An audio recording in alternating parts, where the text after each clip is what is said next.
हमें आजादी बिना खड़ग बिना ढाल, साबरमती के संत तूने कर दिया कमाल। साथियों, राष्ट्रपिता महात्मा गांधी का 110 साल पुराना गोल्ड प्लेटेड चश्मा 2.5 करोड़ रुपए में अमेरिका के कलेक्टर ने लिया है। ठीक वैसा ही चश्मा हमारे जावरा के एक वरिष्ठ व्यक्ति श्री श्रेणिक जी धारीवाल जी के पास भी है, और आज मैं आपको उससे रूबरू करा रहा हूँ और उसके स्वामी आदरणीय श्री श्रेणिक जी धारीवाल। सर, आपको नमस्कार है। नमस्कार। तो ये चश्मा अभी मैंने पहना था, फिर से आपको पहन के दिखाता हूँ। तो सबसे पहले मैं आपके बारे में जानना चाहूँगा कि आपका क्या पुराना जावरा से आपका क्या लगाव है, आपका सफ़र जावरा में कैसे स्टार्ट हुआ, उसके बारे में बताइए। हमारे दादा परदादा सभी यहाँ पे पुराने समय से ही पीढ़ी दर पीढ़ी निवासरत रहे हैं जी। पहले हमारा निवास फूटी बावड़ी में, जहाँ वर्तमान में मोहन किराना चल रहा है, वहाँ पे था। फिर 60 साल से हम कोठी बाज़ार में निवास करते आ रहे हैं जी। और यहीं पे हमने इस मार्केट को, मकान को फिर मार्केट के रूप में डेवलप किया और इसको 2 बार हमने रिनोवेशन करके अभी फिर एक बार नया बनाया 15 साल पहले से। और अब ये जावरा नगर में धारीवाल मार्केट के नाम से जाना जाता है। तो आपकी शिक्षा वगैरह कहाँ हुई? आप कॉलेज के समय में छात्र नेता भी रहे हैं, उसके बारे में बताइए हमको। मैं यहाँ पे 73 में हाई सेकेंडरी में था और 73 में हाई सेकेंडरी में रहने के साथ ही मैंने यहाँ पे क्रीड़ा सचिव भी रहा मैं, और उसका मेरे पास प्रूफ भी है कि मेरे पास ये जो है जी क्रीड़ा सचिव का मेरे पास मोनो भी है। बिल्कुल, जो मैंने यहाँ पे 73 में किया है। जी जी। उसके बाद मैं कॉलेज में गया, कॉलेज में भी हमने चुनाव लड़ा और मैं वहाँ पे भी कार्यकारिणी का मेंबर रहा। ये भी मेरे पास एक इसका सबूत है कि वहाँ पे उस समय जो मिलता था। जी जी। इस तरह मैंने छात्र राजनीति में भी भाग लिया और मैं क्लास सीआर तो काफ़ी सालों तक रहा, कम से कम 7-8 साल तक लगातार मैं क्लास सीआर रहा और हाई सेकेंडरी में तो कंटिन्यूस रहा मैं। अच्छा, आपने जो आपका पहला व्यवसाय था वो भी काफ़ी एंटीक था, एसटीडी पीसीओ जो बहुत कम हुआ करते थे। तो आपकी जो व्यापार की या आपकी जो कर्म सेवा रही उसके बारे में बताइए, कहाँ से शुरू हुआ और अभी क्या करना है आपको भी बताइए। देखिए साहब, मैं जब शुरू में कॉलेज लाइफ से निकला तो मैंने पिताजी से मैंने एक चर्चा करी कि साहब मैं कुछ बिजनेस चालू करूं। उन्होंने मुझे पहले तो कहा कि नहीं, कुछ नहीं करना, कुछ नहीं करना। वो ये चाहते थे कि मेरा बेटा मेरी नज़रों में और निगाह के सामने ही रहे जी। तो बड़ी मुश्किल से मैंने उनको ये कहा कि भाई मैं अपने नीचे मार्केट में ही दुकान चालू करूँगा, आपकी निगाह में रहूँगा 24 घंटे। तो वो तैयार हो गए उसके लिए और फिर मैंने एक एसटीडी पीसीओ यहाँ पे खोला और मेरे पिताजी की उस पर बैठक रखी। वो भी दिन भर वहीं बैठते थे, टाइम पास कर लेते। गिरवे गाठे ब्याज बट्टे का धंधा शुरू से हमारे फोरफादर्स करते आ रहे थे। पूर्व में हमारा एक कपड़े का व्यवसाय भी था, फिर हमने बंद कर दिया। यानी कई क्षेत्रों में आपने अपनी कर्म सेवा। तो आपके जो सबसे आपकी जो विशेषता जो अभी तक लोगों को पता नहीं है, जो आपको सब लोग जानते हैं, लेकिन आपकी एक तो ये 110 साल पुराना जो चश्मा है साथियों, ये पूरा गोल्ड का है, केवल गोल्ड पॉलिश नहीं है, पूरा गोल्ड का चश्मा है। और जो गांधी जी का 2.5 करोड़ में जो लंदन में बिका है, तो आप सोच लीजिए कि ये भी 110 साल पुराना है। तो अगर ये लंदन में 2.5 करोड़ में बिका है, छाप भी लग रही है और इस पे होलोग्राम जिसको बोला जाता है, छाप जो बोलते हैं, वो भी है। तो इसका इतिहास बताइए और आपके पुराने और क्या क्या शौक हैं आपको बहुत सारे, उसके बारे में बताइए आपको। देखिए साहब, ये चश्मा जो है जी हमारे पिताजी के टाइम से हमारे पास है और ये हमने तिजोरी में इसको बहुत संभाल के रख रखा था। 1-2 अवसर जब आए तब हमने हमारे पोते को इसको जरूर पहनाया और उसकी वीडियोग्राफी करी। हमने इसको एक महाराज साहब की ड्रेस पहनी थी, तब हमने इसको पहनाया था और जब हमने रखा। लेकिन फिर भी हम इसकी इतनी कीमत नहीं समझ पाए थे कि इतनी अधिक कीमत होगी। हम अंदाज जरूर था कि हमारे पिताजी का ये एक एंटिक आइटम है और कभी भी हमें 2 पैसे अच्छे देके जाएगा, और एंटिक की वजह से ही हमने इसको तिजोरी में रख रखा था। जब हमने अभी भास्कर में 2-4 दिन पहले पढ़ा कि भाई गांधी जी का चश्मा 2.5 करोड़ रुपए में बिक चुका है, फिर जावरा के एक सज्जन ने भी अपना दावा पेश किया कि साहब उस तरह का मेरे पास भी है। हमने कहा यार अपना भी चश्मा निकालो, हमने भी तिजोरी में से चश्मा निकाला। फिर हमने जावरा के 3-4 सराफों से व्यापारियों के यहाँ ले गए और हमने इसको टेस्ट कराया कि भी जरा इसको टेस्ट करके बताओ। हाँ। उन्होंने इसको टेस्ट किया तो ये बिल्कुल, उन्होंने कहा यार ये तो बिल्कुल प्योर है। हाँ। और उन्होंने बताया कि ये 90 टन का तो कम से कम है ही सही। हाँ। जो गोल्ड है इसमें 90 टन का है। अच्छा। फिर हमने कहा तो इसका वेट करो, यानी उच्च गुणवत्ता का है। उच्च गुणवत्ता का, ये पॉलिश वाला नहीं है। हाँ, सबसे जो बड़ी बात दूसरा ये है कि- चश्मा जो जावरा में बाहर आया, हाँ, वो केवल एक प्लेटेड है जिसमें Plated, पॉलिश है। हाँ। लेकिन ये पूरा गोल्ड का, ये प्योर पूरा गोल्ड है। gold और साथियों 110 साल पुराना गोल्ड, तो कितना प्योर होगा इसका अंदाजा हम लगा सकते हैं। तो सबने ये कहा कि यार बहुत प्योर है और बहुत अच्छा चश्मा है, ऐसा ऐसा। मैंने इसका वजन कराया तो 15 ग्राम वजन इसका आया है। 15 ग्राम। अब मैं ये मान के चलता हूँ कि कांच सही 15 ग्राम है, अगर इसका कांच निकाल भी देंगे तो 10 ग्राम गोल्ड तो कम से कम इसमें प्योर है ही सही। यूँ मैंने आपसे जब इसकी पूछा कि अगर कोई लेना चाहे और आप देना चाहें, तो इन्होंने मना किया है क्योंकि ये इनके पूर्वजों की धरोहर है। धरोहर है। और अभी इस समय में आपने निकाली है और हमारे लिए विशेष यूजे टीवी पर इन्होंने इसको सबसे पहले दिखाई है कि देखिए, आपको मैं नज़दीक से भी दिखाता हूँ। ये पूरा गोल्ड का चश्मा है और आपने इसको, और इस तरह के इनको अन्य शौक भी हैं, उसके बारे में भी बताइए हमको। मेरे को पुराने डाक टिकट संग्रह करने का काफ़ी शौक था। हाँ। उसका भी एल्बम मेरे पास है। पुराने सिक्के का भी मुझे शौक था, बहुत सारे सिक्के भी मेरे पास हैं अभी। उसके अलावा मुझे पुराने जो है अपने यहाँ के जो नवाबी रियासत की जो स्टाम्प वगैरह लिखे हुए हैं रहते हैं, और जो पुराने नवाब साहब के टाइम के स्टाम्प वगैरह, वो भी मेरे पास संग्रह में बहुत कुछ है। हाँ। तो इस तरह का मेरे पास बहुत सारे आइटम कलेक्शन है। अलग अलग देशों के मेरे पास ये जो डाक टिकट होते हैं, ये काफ़ी देशों के डाक टिकट मेरे पास हैं। तो अभी तक आपने इनको बाहर लाने की कभी सोचा नहीं? हाँ, अभी तक मैंने अपने शौक को कभी उजागर नहीं किया, न किसी को मैंने बताया। लेकिन मेरा गांधी जी का जब चश्मा बाहर आया तो आपको भी लगा कि इतना नहीं बता ये ओरिजिनल गांधी जी जैसे ही चश्मा। वास्तव में इसकी पुराने चश्मे की बनावट और उसको पहनने का स्टाइल और काफ़ी कुछ अलग है। काफ़ी कुछ अलग है। जी। फ्लेक्सिबल है ये। हाँ। सबसे बड़ी बात ये है कि इसको कोई भी उम्र वाला इसको पहन सकता है, छोटा बड़ा बच्चा। इसके जो पीछे बैंड सिस्टम है वो हाँ। अपने आप छोटे बड़े हो जाते हैं। हाँ। इसमें ये खासियत है। तो और सब एडजस्टेबल हैं, ये अपने आप एडजस्ट हो जाते हैं। तो आदरणीय, आपकी इस चश्मे को लेके आप क्या योजना है? आप इसको देना नहीं चाहते हैं, तो इसको लेके आपने क्या सोचा है कि इसको कैसे रखेंगे, आप क्या करेंगे? देखो साहब, राष्ट्रपिता महात्मा गांधी के चश्मे को ब्रिटेन में ऑनलाइन नीलामी हुई थी, जिसको ईस्ट ब्रिस्टल ऑक्शन कंपनी ने नीलाम किया था। भविष्य में हम उस कंपनी से कांटेक्ट कर रहे हैं और हमारा प्रपोजल भी उस कंपनी को देंगे, और फिर हम सोचेंगे कि हमको क्या करना है, उस कंपनी की तरफ से क्या रिस्पांस आता है, क्या जवाब आता है। उसके बाद परिवार में बैठ के विचार मंथन करेंगे। लेकिन अभी इंटरनेशनल लेवल पर जो कंपनियां नीलाम करती है, उन 2-4 कंपनियों से संपर्क करके हम फिर निर्णय करेंगे इसका। तो साथियों, वास्तव में इतने पुराने चश्मे को अपने देखना और उसको महसूस करना, हाथ में लेकर महसूस करना भी एक गौरव की बात होती है। तो हमने ये आपके लिए किया है, और निश्चित ही अगर वो कंपनी ने आदरणीय श्री धारीवाल जी से संपर्क किया तो हो सकता है कि इसकी वैल्यू भी और काफ़ी विश्व स्तर पर जो मार्केट है उसमें बढ़ जाए। तो आपने इसके अलावा आपके जो डाक टिकट वाला, और वो थोड़ा सा हमको बताइए वो क्या है, आपने क्या क्या उसमें किया हुआ है? देखिए साहब, ये मेरे पास डाक टिकट विभिन्न देशों के हैं।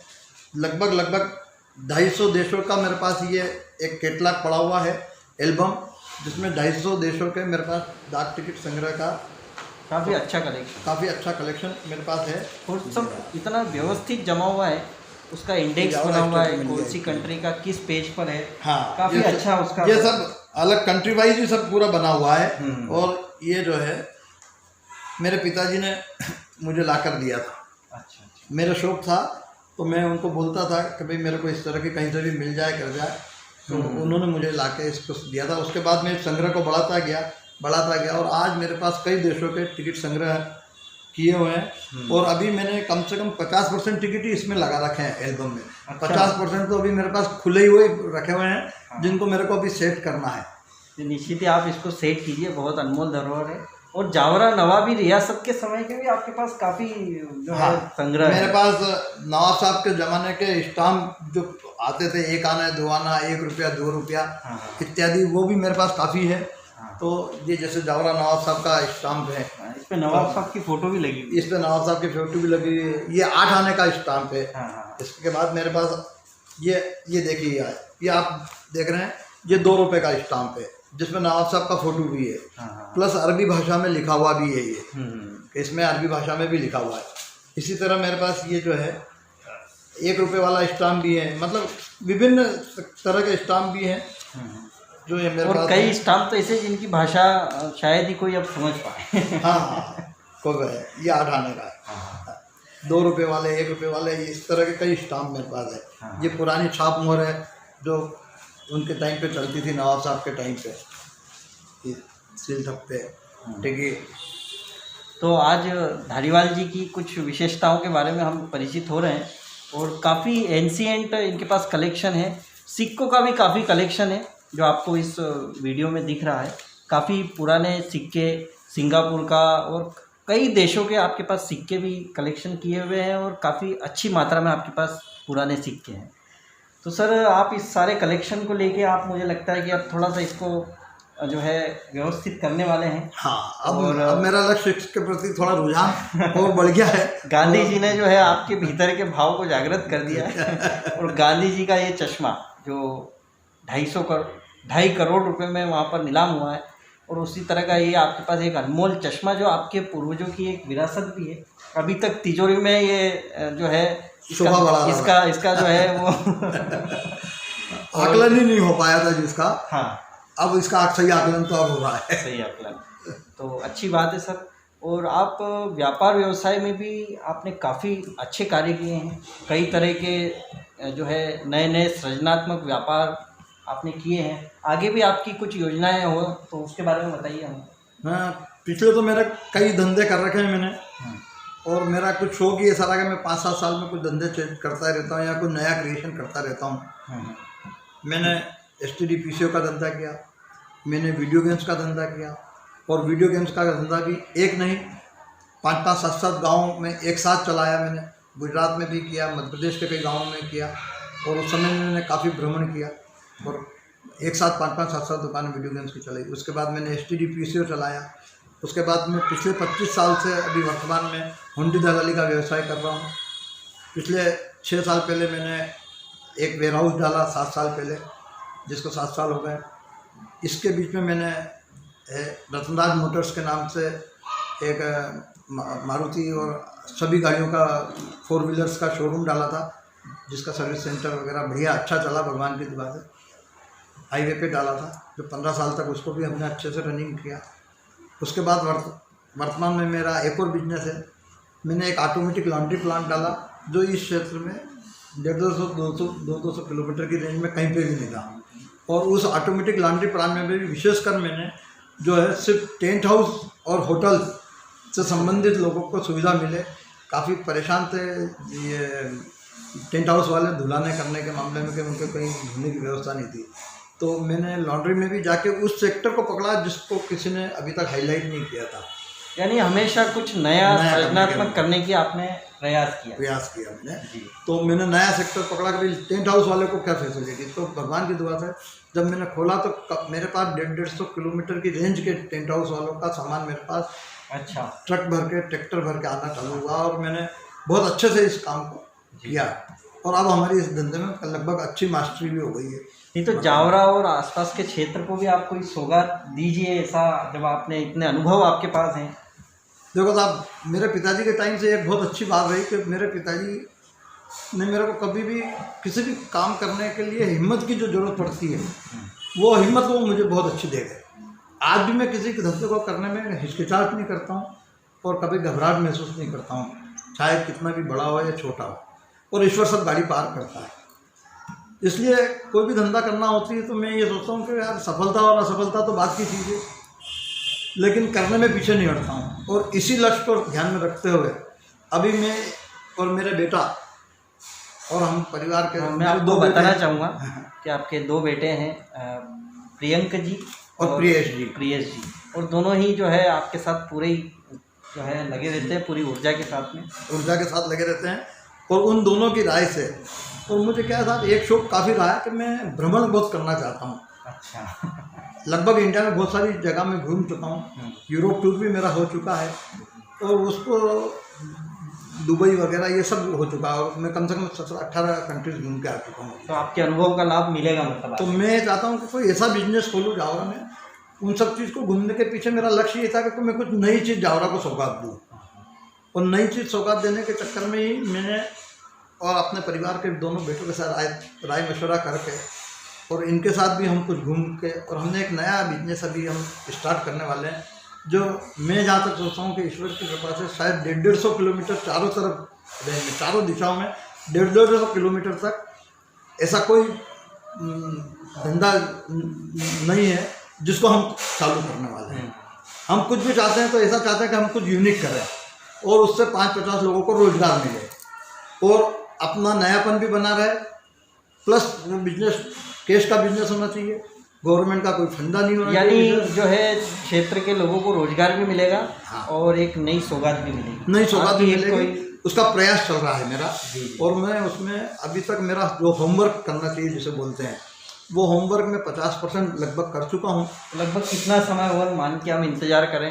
नहीं, ये कोरोना का काल आ गया, इस वजह से थोड़ा सा मामला डिले हो गया बस, नहीं तो अगर कोरोना नहीं होता तो शायद मैं अपने उस नए बिजनेस को अभी यानी आगामी स्टार्ट कर चुका हूँ। 3 से 4 माह में उसके जो है परिणाम सामने देखने को मिल सकते हैं। हाँ, 3 से 4 माह में मेरा काम स्टार्ट होगा, लेकिन उसको पूरा होने में मेरे को कम से कम 1.5 से 2 साल लगेंगे। 1.5 से 2 साल। तो निश्चित ही आप जो क्षेत्र को लेके जो आप योजना बना रहे हैं अच्छे कार्य की, वो काफ़ी लोगों को रोजगार मिलेगा। काफ़ी से मतलब कम से कम लगभग 50 लोग उससे रोजगार से जुड़े हुए रहे हैं, 50 परिवार। तो आप इन सब के साथ में जैन समाज की गतिविधियों में भी जुड़े रहते हैं, उसमें क्या क्या आपकी गतिविधियां रहती है उसके बारे में भी बताइए हमें। देखिए सर, मैं बहुत पूर्व में तो लियो क्लब जावरा से भी जुड़ा रहा, वहाँ पे भी पदाधिकारी रहा। उसके बाद मैं JSG सेंट्रल जावरा का भी मेंबर हूँ, जैनम ग्रुप जावरा का भी सदस्य हूँ, वरिष्ठ संघ जावरा का भी सदस्य हूँ और अपने समाज का एक अंग हूँ सही, जैन समाज का अंग हूँ सही। यानी समाज सेवा से भी आप जुड़े रहते हैं। बस जितना हो सकता है उतना ही करता हूँ। मैं कभी भी किसी भी समाज में और किसी भी संस्था में पोस्ट लेने का मेरी बिल्कुल भावना और मन नहीं रहता कि मैं कोई पोस्ट लेकर दायित्व ओढ़ के चलूँ या फिर उससे फिर मेरे को भारीपन लगता है। बगैर पोस्ट लिए मैं काम करूँ वो ज़्यादा अच्छा लगता है मुझे। तो सर, आप स्वास्थ्य के क्षेत्र में भी कोई सेवा देते हैं? ऐसा पता चला है कि कई सालों से आप ऐसी स्वास्थ्य सेवा दे रहे हैं कि जो लोगों को बहुत फ़ायदा दे रही है और काफ़ी लोग आपके पास आते हैं, उसके बारे में हमको बताइए वो क्या है? ऐसा था कि मेरे को अपने पिताजी से एक बहुत अच्छा नुस्खा मिला और मैं पिछले 35-40 साल से जो पाइल्स के रोगी होते हैं, अच्छा, पाइल्स की बवासीर मस्सा भी कहा जाता है, उसकी निःशुल्क दवाई देता हूँ। अच्छा। पेशेंट को मैं घर पे बुलाता हूँ सुबह 8:30 से 9:30 के बीच में, केले में दवाई रख के और उनको यहीं पे मैं खिला के दे देता हूँ। अच्छा। खाली पेट उनको आना पड़ता है, केले लेके वे स्वयं आते हैं। पहले तो मैं जब यहाँ रेगुलर केले नहीं मिलते थे तब मैं बाहर से भी केले मंगाता था, रतलाम से, इंदौर से, और उन पेशेंट के लिए रखता था और इन सेवाओं को अपने द्वारा ही देता था। लेकिन अब मैंने जो है पेशेंट को ही कह दिया कि भाई वो केले लेके आए, मैं यहाँ पे उनको बिठा के और दवाई उसमें रख के यहीं पे खिला के तो दे देता हूँ। और लगभग 90% से भी अधिक पेशेंट एक बार दवाई लेने के बाद एक डोज में ही ठीक हो जाते हैं, उन्हें दोबारा नहीं आना पड़ता है। अच्छा। कुछ पेशेंट होते हैं जिनको दवाई कम असर करती है या कभी दवाई की मात्रा कम ज़्यादा हो जाती है, पुराना रोग हो तो, हाँ, पुराना रोग हो तो कभी कम ज़्यादा भी मात्रा हो जाती है दवाई की, तो शायद वो 2 बार भी आना पड़ सकता है उनको। तो कहाँ तक के आपके पास लोग आते हैं? या मेरे पास राजस्थान, मध्य प्रदेश के कई जिलों के, राजस्थान के कई जिलों के, कोटा, बूंदी, झालावाड़, रामगंज मंडी और इधर आपके मंदसौर, सीतामऊ, नीमच, इवन कुछ तो जयपुर तक के भी पेशेंट आए हैं। इधर बॉम्बे के भी कुछ पेशेंट मेरे पास आए हैं। और इस आसपास एरिया में, ग्रामीण क्षेत्र में तो आप किसी भी गांव में चल जाओगे लगभग, तो हर आदमी गांव का मालूम है उसको कि भाई पाइल्स की दवाई या मस्से की दवाई यहाँ मिलती है। और यहाँ लोकल के भी काफ़ी लोग आते हैं और उसका मेरे पास रिकॉर्ड भी है अच्छा। पहले तो मैं रिकॉर्ड भी नहीं रखता था, लेकिन मेरे कुछ मित्रों ने और रिश्तेदारों ने बहुत मेरे को आग्रह किया कि नहीं आप रिकॉर्ड तो मेंटेन करो कि किस किस को देते हो। तो अभी मैंने पिछले कुछ टाइम से जो है ये एक डायरी भी मेंटेन करी है, और इस डायरी में मैंने उन सब लोगों के नाम और मोबाइल नंबर भी लिख रखे हैं कि भाई इसमें उनका नाम, मोबाइल नंबर और किस तारीख को आ रहे हैं। काफ़ी हजारों लोग होंगे अभी तक अगर देखा जाए। हजारों लोग आ चुके हैं और जा चुके हैं, और ये एक एक डायरी पे एक एक पन्ने पे करीब करीब 5-5, 7-7 लोगों के नाम लिखे हुए हैं। तो किसी को भी अगर इसका इलाज कराना हो तो उसको क्या करना है आपके पास आने के लिए? कितनी बजे आए वो, और क्या सिस्टम है आपका? उसको अगर चाय या दूध पीना है तो वो चाय या दूध सुबह पी ले, फिर उसको खाली पेट ही मेरे यहाँ आना, नाश्ता कुछ भी नहीं करके आना है। अच्छा। साथ में 4 या 5 केले लाना है। अच्छा। जिसमें से 3 केले उसको खाना है। केले 2 इसलिए अधिक मंगाता हूँ कि कभी कोई सड़ा हुआ निकल जाए कर जाए तो फिर उसको अभाव में। तो कच्चे केले या पके हुए? पके हुए केले, पके हुए केले जो खाने योग्य हों, वो पेशेंट को यहीं पे बैठ के खाना है, उसको खा के और फिर जाना है। और जो बचा हुआ केले होते हैं वो भी मैं उसमें वापस दे देता हूँ, मैं कुछ शुल्क नहीं लेता हूँ इसका। लेकिन मेरे बहुत लोगों ने, मित्रों ने कहा कि यार इतना अच्छा फ़ायदा होता है, कुछ पेशेंट भी आए, उन्होंने कहा यार आप इतनी बढ़िया दवाई देते हो, फ़ायदा है तो आप कुछ भी इसका सिस्टम करो। काफ़ी लोगों के आग्रह के बाद फिर मैंने यहाँ पे एक गौशाला का दान पत्र लिया है मैं। अच्छा। मांग के। यानी आपका कोई शुल्क नहीं है? मेरा कोई शुल्क नहीं, दवाई का कोई शुल्क से कोई अगर देना आप इसमें 5 रुपये डालो, 50 रुपये साथ डालो, 100 रुपये डालो, 200 रुपये डालो, ये आपकी मर्जी है। ये गौशाला का एक डिब्बा मैंने यहाँ रख रखा है, जिसमें वो आते हैं स्वैच्छिक रूप से इसमें डाल जाते हैं और ये गौशाला को जाएगा। यानी आप पाइल्स के डॉक्टर भी हैं एक तरह से देखा जाए। हाँ, बहुत अच्छी तरह से। और भगवान दुआ से मैं अपनी तारीफ क्या करूँ, लेकिन जो भी लोग मेरे से दवाई ले गए हैं आप उनसे कांटेक्ट करिए, आपको खुद ही उनके मेरी रिपोर्ट वो खुद दे देंगे आपको कि कितना अच्छा मतलब ट्रीटमेंट है मेरा। हाथ काफ़ी पुराना भी हो, गारंटी से है कि अगर आज अब भी वो दवाई लेगा, सुबह उसका ब्लड बंद हो जाएगा। यदि उसका मस्सा बाहर निकला हुआ होगा, आज दवाई लेगा, गारंटी से है कि सुबह कल उसका मस्सा बैठ जाएगा। अच्छा, कभी ऐसा हुआ कोई डॉक्टर भी इलाज कराने आया हुआ? अरे कई डॉक्टर आ चुके हैं मेरे पास, भोपाल तक के डॉक्टर आ चुके हैं मेरे पास, आसपास के एरिया के भी कुछ डॉक्टर्स आए हैं। हाँ। मैं उनका नाम लेना यहाँ इसलिए उचित नहीं समझता हूँ। हाँ। कि वो बात अच्छी नहीं लगेगी, इसलिए मरीज की जानकारी तो मरीज की जानकारी को ज़्यादा वो नहीं की जाए। नहीं तो अच्छे करोड़पति और अरबपति पैसे वाले भी मेरे पास आ चुके हैं, और ठाकुर और घराने वाले लोग, जयपुर घराने तक के पेशेंट मेरे पास आ चुके हैं। तो बहुत अच्छी बात है, आपने एक जो हमको प्राचीन धरोहरों से और गांधी जी के समान ही इस पुराने चश्मे से, और आपके जो एक प्राचीन जो धरोहरों को कलेक्शन करने का जो आपका शौक़ है, उससे आपने जावरों को अवगत कराया, और इस शौक़ को आप और आगे बढ़ाते रहें, इसको व्यवस्थित करते रहें, हम ऐसी आशा करते हैं। बराबर। नए नए सृजनात्मक कार्य आप करते रहें, कर्म क्षेत्र में आप जो है नए नए कार्य करते रहें, ऐसी हम उम्मीद करते हैं। तो आज जो आपने हमको समय दिया उसके लिए आपको बहुत बहुत धन्यवाद सुमेश जी। आज आप आए मेरे घर पे और आपने बहुत समय दिया, बहुत कुछ क्वेश्चन आंसर पूछे। हो सकता है मेरे से कोई गलती हुई हो, तो गलत क्वेश्चन आंसर दिया हो तो मैं आपसे भी माफ़ी मांगता हूँ। नहीं, ये तो प्रेरणा की एक माध्यम है हम, कि एक दूसरे से हमको ऊर्जा मिलती रहे, प्रेरणा मिलती रहे, और इसी तरह ये कारवां आगे बढ़ता रहे। तो आपको बहुत बहुत धन्यवाद।